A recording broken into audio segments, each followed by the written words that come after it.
Hello, I'm Mrs. Byrne and I'm here today to give you a brief introduction into the study of classical civilization for A-level. So first of all, what will you study? It's a really great option for students who are interested in the classical world. There is no requirement that you know anything about the classical world or classical languages before you start. So no previous experience of Latin or Greek is necessary at all. It's split into three main sections. The first section that we'll study is all about the world of the hero, in which you'll be studying two of the founding works of literature, Homer's Odyssey and Virgil's Aeneid.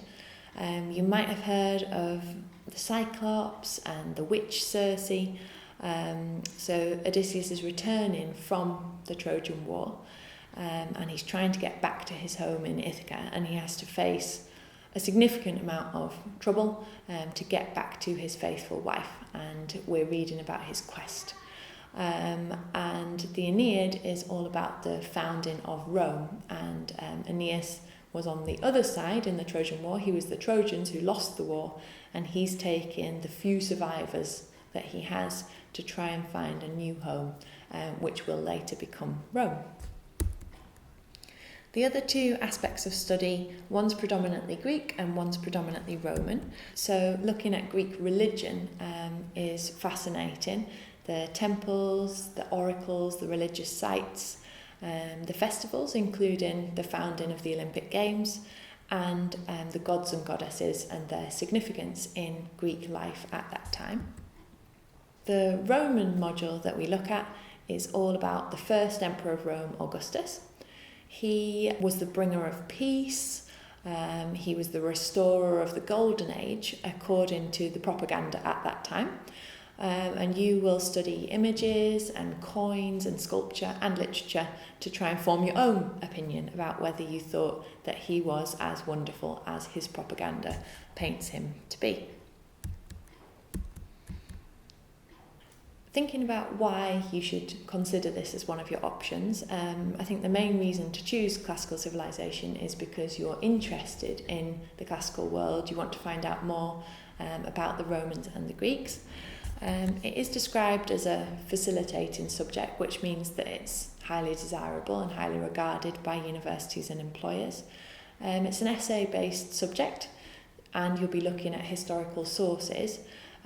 So skills such as analysis, written communication, structuring and presenting complex information and ideas is really important and really valuable.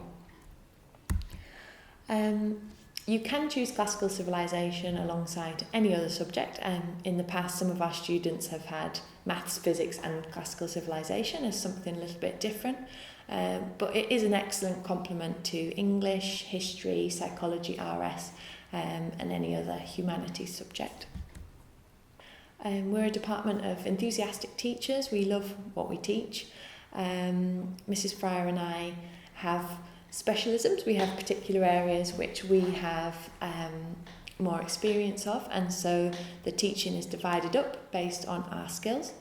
The groups tend to be between 2 and 6 people. And therefore we can tailor our support to you as an individual, and we've got an excellent record of examination success.